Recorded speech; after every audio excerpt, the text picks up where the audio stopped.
반갑습니다. 예, 소리가 찬송가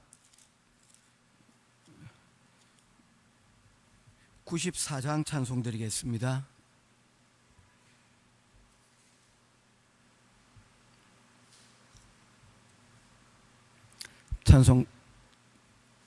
찬송가 94장 찬송입니다.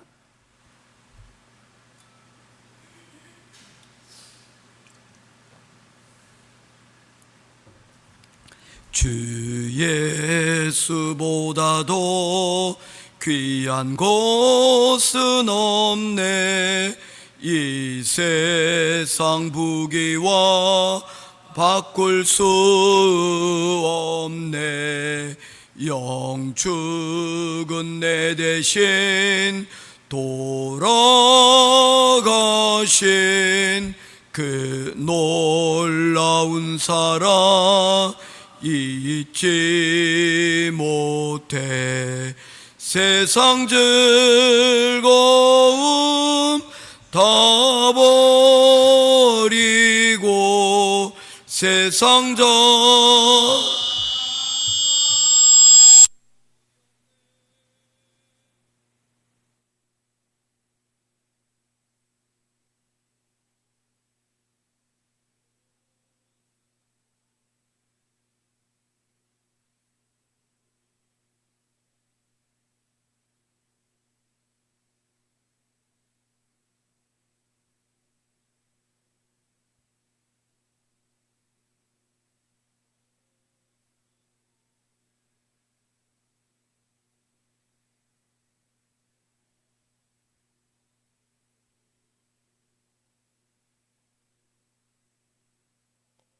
내 즐기던 세상 일도 주 사랑하는 마음 뺏지 못해. 세상 즐거움 다 버리고 세상 자랑 버렸네. 주 예수보다도 귀한 곳은 없네. 예수밖에는 없네.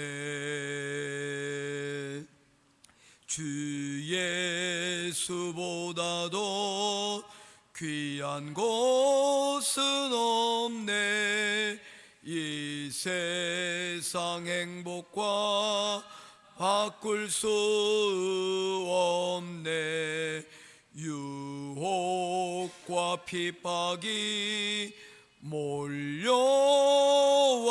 몰려와도 주 섬기는 내 맘 변치 않아. 세상 즐거움 다 버리고 세상 자랑 다 버렸네. 주 예수보다도 귀한 곳은 없네. 예수밖에는 없네. 찾으실 하나님의 말씀은 구약성경 스가랴서 제6장 1절에서 15절 말씀입니다.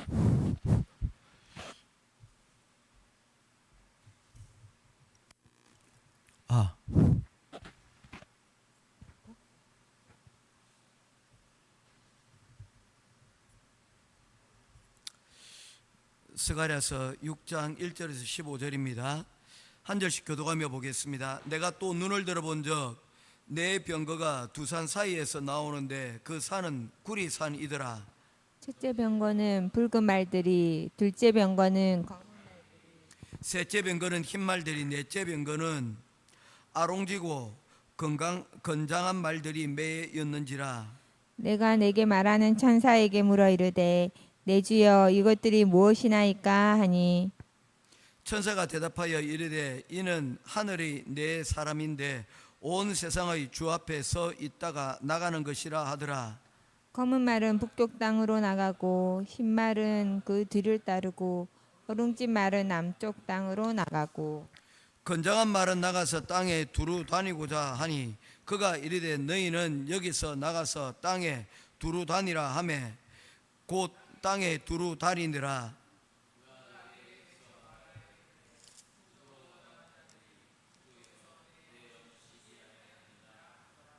여호와의 말씀이 내게 임하여 이르시되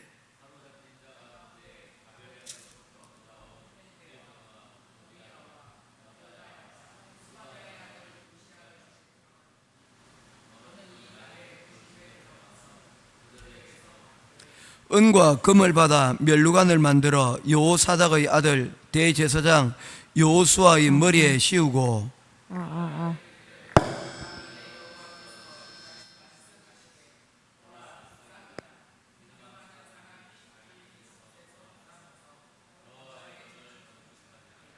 그가 여호와의 전을 건축하고 영광도 안 얻고 그 자리에 앉아서 다스릴 것이요 또 제사장이 자기 자리에 있으리니 이 둘 사이에 평화의 의논이 있으리라 하셨다 하고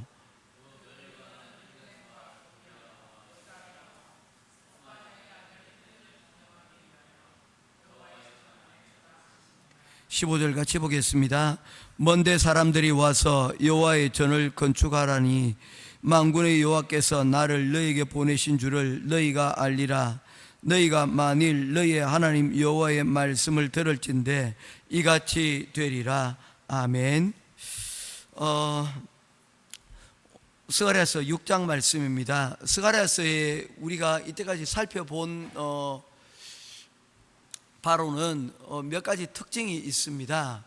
그 중에 가장 두드러진 특징 중에 하나가 뭐냐면 환상으로 나타났다는 겁니다. 환상으로 보여졌다는 말의 의미가 무엇일까요? 하나님께서는 이스라엘, 특별히 선지자들이 하나님의 말씀을 제대로 듣고 그리고 제대로 이해하기를 원한다는 것입니다. 위기의 순간이 닥쳐지면 어떤 문제가 생기냐면 우리의 시야가 넓어지지 못합니다. 위기가 닥칠수록 우리의 시야가 좁아지는 것들을 보게 되어집니다. 한 가지 것들에 대해서 집착을 하게 되어지면서 그 한 가지를 자세히 들여보느라 전체의 그림이 어떻게 되는지 방향성을 잃게 되는 그런 경우들이 있다는 겁니다. 우리 어떤 이야기를 나누는 가운데 그런 이야기를 했습니다. 삼국지에 보면 7종 7금이라는 이야기가 있습니다. 7번 잡았다가 7번 놓아주는 제갈량과 그리고 남만왕의 이야기인데 그 전투에서 계속해서 지속적으로 제갈량이 승리했지만 7번이나 승리하고도 7번 다시 풀어주는 것들을 보게 됩니다. 아니 7번 잡았으면 그 정도면 완전히 이긴 것 아닙니까? 그러면 풀어주지 않고 이 사람의 성정을 알아서 완전히 굴복시키면 될 것인데 왜 그렇게 했을까? 그런데 제갈량 또한 생각이 있었던 겁니다. 이 사람을 이 남만의 족속들이 결국에는 이 총나라의 거대한 위협이 될 것인데 이들을 그냥 내버려둬서는 안 된다는 것입니다. 이 위기 불안 요소들을 이 리스크를 제거를 해야 된다는 것이죠. 그래서 이 남만 쪽을 쳐서 점령하고 난 다음에야 그 다음에야 이 중원으로 위나라와 그리고 오나라의 그들과 맞설 수 있는 힘을 가지게 되는데 만약에 큰 싸움이 일어나게 되었을 때 남만 쪽에서 만약에 이를 빌미로 공격을 해오면 촉은 꼼짝없이 그 안에 갇히게 되는 것이죠. 그래서 위기의 때가 아닌 아직 여유가 있을 때에 제갈량은 눈을 열어봤습니다. 이곳을 우리가 점령을 한다고 해서 우리가 큰 이득은 없지만 그러나 이 부분을 그냥 내려두고 우리가 중원으로 들어갔다가는 결국에는 이게 위험 요소가 될 거라는 것이죠. 그래서 이 부분을 먼저 공격을 하는데 제갈량은 왜 7번 놓아주었느냐라고 말할 때, 우리가 이 중원에서 싸우고자 할 때 우리의 전력이 그다지 넉넉하지가 않다는 겁니다. 그러면 어떻게 됩니까? 여기에 전쟁을 이기고 여기다가 완전히 복속을 시키려면 어떻게 됩니까? 그곳에다가 사람들을, 군대를 주둔시켜 놔야 되는데, 그렇게 되면 힘이 분산되어져서 정작 중원에서의 중요한 전투를 제대로 치룰 수가 없다는 것이죠. 그래서 그들을 7번 잡고 7번 낳아주는 가운데서, 너희는 더 이상 우리하고 싸워봤자 우리한테 상대가 안 된다는 것을 심어주고, 그리고 그들이 진심으로 이 촉에 대하여서 경외심을 가지고 촉에 대하여 협조하는 동맹국으로서 그들이 남아지기를 원했던 것입니다. 그래서 7번 이겼지만 다시 7번 놓아주는 걸 통해서 그들이 더 이상 중원으로 나아가는데 어떠한 걸림돌도 되지 않고 오히려 좋은 동맹의 어떤 파트너가 되기를 원했다는 것이죠. 이런 내용들을 보게 되어지면 큰 그림들을 그리고 보게 되는 것들을 보게 되어집니다. 만약 전투의 입장에서만 그것들을 보게 되어진다면 어떤 문제가 생깁니까? 이기면 무조건 그거는 다 우리 것이지 라고 하는 생각을 가지고 나면 나중에 이기고 또 이기지만 결국에는 다 이겼는데, 전투에서는 승리를 거뒀는데 전쟁에서는 그만 실패하는 경우들을 종종 볼 때가 있다는 것입니다. 아프가니스탄 전쟁에서 러시아군은 이 아프가니스탄에서 전투마다 실패하지 않았습니다. 다 승리했습니다. 그런데 결국에 그 전쟁은 아프가니스탄의 승리로 전쟁이 끝이 나지 않습니까? 러시아가 힘이 없어서 여러분이 이 아프가니스탄에서 벗어날 수 있겠습니까? 주요한 도시와 주요한 모든 것들은 다 차지했지만 끊임없는 이 게릴라들의 소모전에 여기에다가 힘을 다 빼앗겨버릴 수는 없었기 때문입니다. 왜냐하면 러시아라는 그 큰 나라를 다스리는데 이 아프가니스탄은 그 중에 자그마한 한 부분일 뿐인데, 이것 갖다 계속해서 전쟁의 늪에 빠졌다가는 결국엔 러시아가 전체가 무너져 버린다는 것이죠. 결국 소련이 여러분 1980년대 무너졌던 가장 큰 이유가 뭡니까? 바로 이 아프가니스탄 전쟁이 바로 그 계기가 되어진 것입니다. 지금 우크라이나와 전쟁이 붙고 있는데 전체적인 전력은 여전히 러시아가 셉니다. 우크라이나가 아무리 여러분 드론을 가지고 신박한 공격을 한다 할지라도, 많은 도움이 있다 할지라도 러시아를 완전히 여러분 그 영토에서 쫓아내는 것 가능할까요? 가능하지 않다는 것이죠. 일단 인구 면에서도 여러분 6배나 더 많지 않습니까? 이거 전쟁이 장기전으로 계속 가게 되어지면, 그러나 문제는 뭡니까? 러시아가 이곳에 너무 힘을 쏟게 되어지면, 힘을 빠지게 되어지면 지금 흑해를 통해서 원유를 수송하고 하는 그 모든 그 경제 정책이나 이런 모든 분들이 엉망진창이 되어버리지 않습니까? 제가 염려하는 것은 이러다가 진짜 이판사판이다, 핵 버튼을 누를까봐 그게 염려가 되는 부분들이 여러분 있는 거예요. 전투에서는 승리하는데 큰 전쟁의 나라의 운명을 결정하는 것들을 보게 되어지면 여러분 또 다른 부분들이 보여지게 될 수가 있다는 것입니다. 하나님께서 이 스가랴에게 이러한 환상을 통하여서 하나님께서의 전체적인 계획들을 보여주시는데, 이 8개의 환상들이 여러분 밀접하게 연결되어져 있다는 것을 우리가 보게 되어진다는 것입니다. 우리가 첫 번째에서 5번째 위로는 어제 말씀드린 것과 마찬가지로 위로와 소망에 대한, 너희들이 비록 많이 빼앗기고 적게 돌아왔지만 그러나 이 가운데서, 적은 것 가운데서도 하나님께서 새롭게 이 나라를 이렇게 세워주실 것에 대해서 위로하고 힘내라, 격려하여 주시는 하나님의 그러한 환상들을 스가랴에게 보여주고 있는 것입니다. 힘이 빠져 있습니다. 아이고 이거 뭐 수술해야 되는데 어떻게 됩니까? 필요한 것은 뭡니까? 위로하고 격려하는 것입니다. 잘할 수 있을 거예요. 용기를 내도록, 그리고 또한 그 가운데서, 그 자리에서, 위기에서도 하나님의 은혜를 믿고 그 가운데서 서도록 격려하는 그런 부분들이 필요하다는 것입니다. 우리가에게 여러분 밥을 구하고 물을 구하는 자들에게 여러분 교회가 할 수 있는 일들이 무엇입니까? 그들에게 필요한 것들을 공급해 주는 것에 힘내세요, 용기 내세요 하는 것, 그것부터 시작이 되어져야 된다는 것입니다. 두 번째로, 이제 그 가운데서 힘을 얻고 용기를 얻은 사람들이 두 번째 봐야 될 것은 무엇입니까? 이제 시야가 조금씩 넓어지기 시작을 합니다. 그때에 건강해져가는 그들을 향하여서 나오는 메시지가 어제 우리가 살펴봤던 날아가는 두루마리와 그리고 바구니 속에, 에바 속에 있는 여인의 모습입니다. 우리의 죄악들을 하나님께서 경계하고 있습니다. 이제 힘 좀 차렸느냐? 정신이 좀 들지? 그런데 조심해야 돼. 너희들의 조상들이 이러한 죄로 말미암아 이 나라가 결국에는 파탄 지경에 이르렀지 않는가? 그리고는 지나온 시간들을 가운데서 우리가 명심해야 될 것들이 있다라고 말씀하였습니다. 그게 뭡니까? 하나님의 전에서 들려지는 그 말씀이 날아가는 두루마리처럼 우리의 삶 가운데서 이 말씀이 펼쳐지고 보여져야 된다는 것입니다. 이 두루마리의 크기가 어제 어떻게 했습니까? 길이가 10m나 되고 폭이 5m가 된다는 겁니다. 우리에게 기록되어진 하나님의 말씀은 어느 정도의 크기를 가지고 있습니까? 혹시 내가 10년을 다니고 20년을 다녔지만 내 속에 담겨져 있는 하나님의 말씀이 여러분 종이장 한 장 같은 A4 용지 한 장 있지는 않습니까?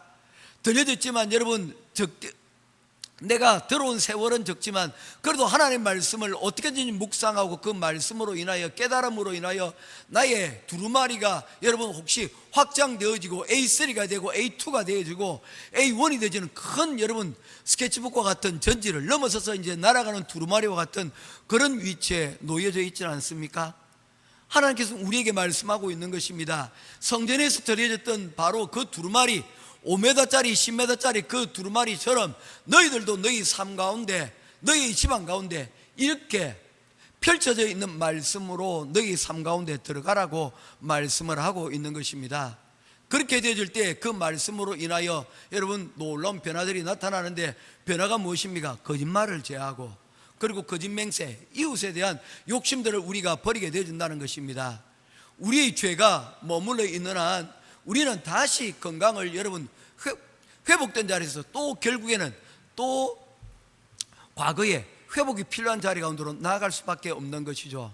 그래서 의사 선생님들이 얘기하지 않습니까? 큰 수술이 지나고 또한 여러분 처방이 여러분 그 문제를 진단하고 난 다음에는 주사를 주면서 뭐랍니까? 술 좀 그만 드세요, 담배 좀 그만 피우십시오, 조금 무리해서 일하지 마십시오. 그런 여러분 조언을 해주는 이유가 뭡니까? 바로 이러한 내용들을 담고 있기 때문입니다. 6번째 환상과 7번째 환상이 바로 이러한 우리가 위로받고 우리가 격려받고 우리가 소망 가운데 힘을 얻었을 때 이 6번째와 7번째의 이러한 환상을 통해서 우리에게 들려주시는 것입니다. 이제 8번째 환상은 이야기를 보게 되어지면 복잡합니다. 말들이 여러분 여러 각각 종류의 말들이 등장을 하고 그 말들이 병거들이 여러분 동서남북으로 여러분 종횡무진으로 여러분 펼쳐져 가는 것들을 보게 되어집니다. 이 모든 것이 의미하는 바가 무엇입니까? 딱 한 가지입니다. 이것은 최종적인 여러분 승리를 우리에게 하나님께서 주신다는 것을 말씀을 하고 있는 것입니다. 너희들이 위로받고 격려받아 회복되어지고 그리고 그 속에서 우리에게 일어날 수 있는 무엇입니까? 말씀에 대한 부분, 또한 우리의 욕심을 여러분 우리의 죄악들을 우리가 그 가운데서 경계하고 그리고 하나님 앞에서 그것을 제거하게 되어지면 우리에게 주어지는 것은 결국에는 최종적인 승리가 우리 가운데 있게 될 것을 말씀을 하고 있는 것입니다. 사랑하는 성도 여러분, 하나님이 결국 악을 물리치시고 최종 승리를 주신다는 그 약속을 믿고 그 가운데 계속 전진하며 나아가는 저와 여러분 될 수 있기를 주님의 이름으로 축원드립니다.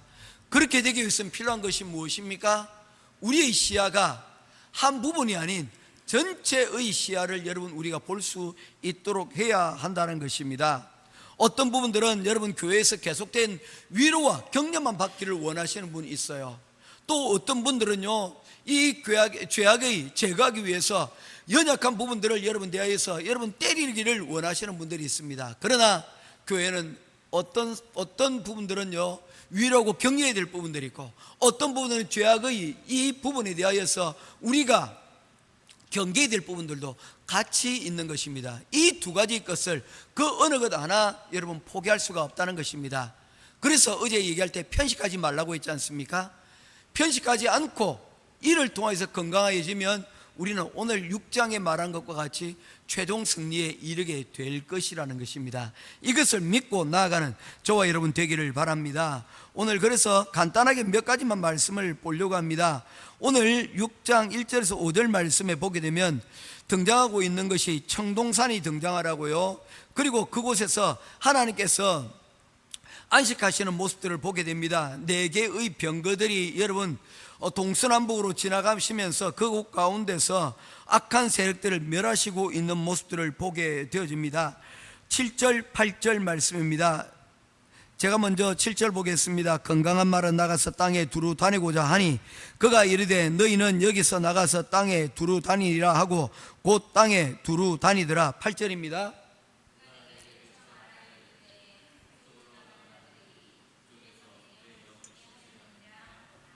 내 영을 쉬게 하리라. 이 말씀이 뭡니까? 하나님께서 이곳 가운데서 여러분 안식하게 되었다는 것입니다. 최종적인 승리가 이 북쪽 가운데 여러분 이루어진다는 것을 말씀하고 있는 것이죠. 그래서 하나님의 속이 시원하게 되어지는, 문제가 여러분 완전히 끝이 나는 그 자리 가운데로 나아가게 될 것을 우리들에게 말씀을 하고 있다는 것입니다. 마치 제갈량이 7종 7금에서 완전하게 남쪽 지방을 정벌한 것과 마찬가지로 북쪽으로 나아갔던 그 말들로 인하여서 그들의 최고로 위협거리였던 그 바벨론과 그리고 페르시아, 결국에는 그 모든 것들이 이제 하나님께서 완전한 승리 가운데서 이 모든 것들이 정리가 될 것을 우리들에게 말씀을 하고 있는 것입니다. 그리고는 9절 이하부터 싹에 대한 예언이 등장을 하고 있습니다. 원래 이스라엘에서 왕과 제사장은 철저하게 분리된 직분입니다. 사울이 왕이 되기 전까지는 이 모든 제사장과 그리고 선지자와 왕의 역할들을 한 사람이 담당을 하였습니다. 그런데 사울 이후부터 이제 제사장이 나오고, 그리고 왕이 나오고 난 다음부터는 여러분 제사장과 왕이 분리가 되었고, 그리고 제사장과 선지자가 또한 여러분 분리되어져서 세 개의 각각의 직분들이 따로 존재하는 것들을 보게 되어집니다.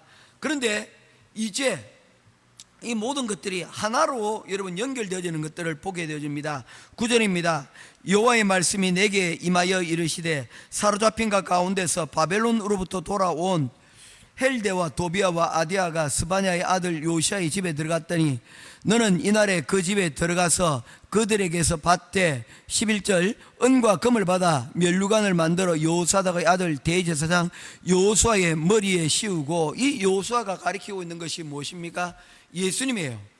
그런데 왜 제사장에게 면류관을 씌우고 있는 것입니까? 제사장이 왕의 역할들도 같이 감당하게 될 것이라고 말씀하고 있지 않습니까? 완전한 승리가 이루어지는 그날에 제사장과 왕이 하나가 된다는 말은 곧 무엇을 의미하십니까? 그것은 바로 우리에게 장차 오실 메시아, 그 예수 그리스도로 인하여 이러한 완전한 승리가 완성되어질 것에 대하여 말씀을 하고 있는 것입니다. 예수님께서 다스리시고 예수님께서 제사장으로서의 그 역할들, 우리를 속죄하시는 그 역할들을 담당하실 것이라는 것이죠. 이 일을 어디에서 이루십니까? 예수 그리스도께서 십자가에 달려 죽으심으로 그 제사장의 역할들을 감당하시고, 또한 다시 재림하셔서 이 땅에 영원한 왕으로 오실 그 메시아를 상정을 하고 있는 것입니다.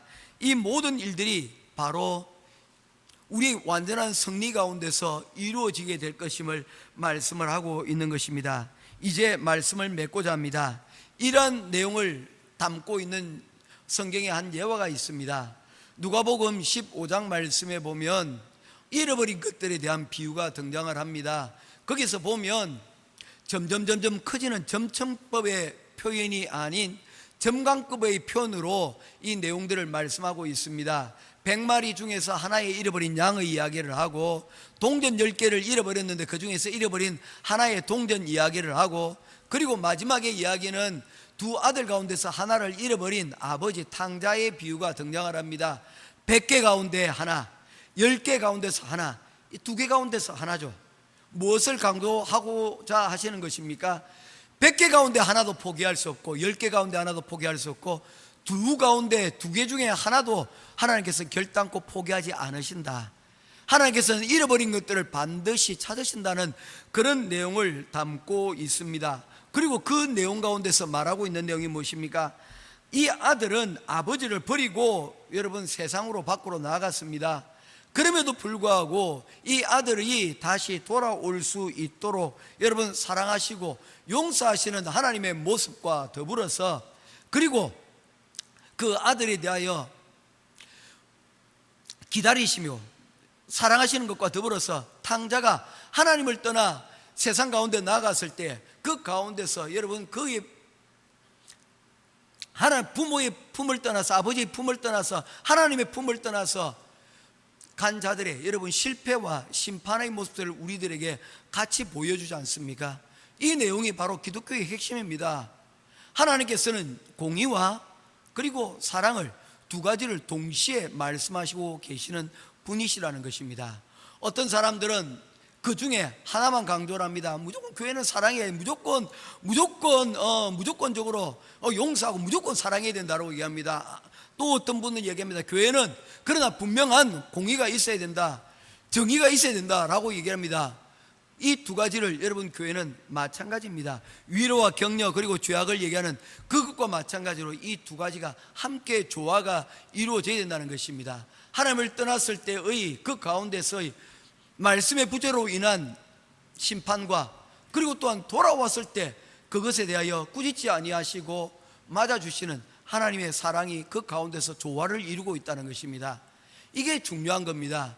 우리의 가정 가운데서 이 예수님께서 보여주신 바로 이 십자가의 공의와 사랑의 조화가 우리 가정 가운데 또한 우리 교회 가운데서도 여러분 동일하게 이러한 일들이 여러분 조화롭게 이루어져 갈 수 있게 되기를 주님의 이름으로 축원드립니다. 이 부분이 바로 이 스가랴서 6장을 통하여 우리들에게 말씀하고 있는 것입니다. 완전한 승리는 완전한 격려로만 통해서 이루어지는 것도 아니고, 또한 완전한 승리는 완전한 여러분 죄악을 제거하는 것만으로도 이루어지지 않습니다. 이 모든 것들이 조화를 이루어 여러분 함께 하나님의 나라를 영원한 승리 가운데로 이끌어 가시는 것입니다. 바로 이 예수 그리스도로 오늘도 우리의 믿음의 주요, 우리를 온전케 하시는 주님으로 믿고 그 가운데 나아가 승리하는 저와 여러분 될 수 있기를 주님의 이름으로 축원드립니다. 기도드리겠습니다. 고마우신 아버지 하나님, 은혜와 사랑을 감사를 드립니다. 오늘도 우리 가운데 말씀으로 역사해 주시고 또한 주신 그 말씀을 따라서 오늘도 우리에게 위로와 격려해 주시고, 또한 우리가 잘못된 길들을 걸어갈 때에 잘못된 걸음 가운데서 하나님의 심판과 공의가 무엇인지를 깨닫게 하여 주시니 감사합니다. 이 두 가지의 삶 가운데 하나님 어느 한쪽만 구하는 것이 아니라 조화를 이룬 삶으로 하나님 나아갈 수 있도록 주님 도와 주시옵소서. 이를 통하여 하나님 우리 삶 가운데서, 우리 가정 가운데서, 우리 교회와 우리 사회 가운데서 하나님의 뜻이 이루어지고 하나님의 뜻이 하나님 세워져가는 놀라운 역사들을 이루어갈 수 있도록 하나님 도우시고 하나님 은혜를 베풀어 주시옵소서. 오늘도 우리에게 주신 귀한 하나님의 말씀을 붙들고 주님 앞에 서기를 원하오니 우리 하나님 걸음을 주님께서 기억하여 주시고, 오늘도 우리 말씀 가운데서 사랑 가운데서 또한 하나님의 공의 앞에서 승리하고 또 승리하는 우리가 모두가 되기를 간절히 소원하오며 살아계신 우리 주 예수님 이름으로 간절히 기도드리옵나이다. 아멘. 하늘에 계신 우리 아버지여,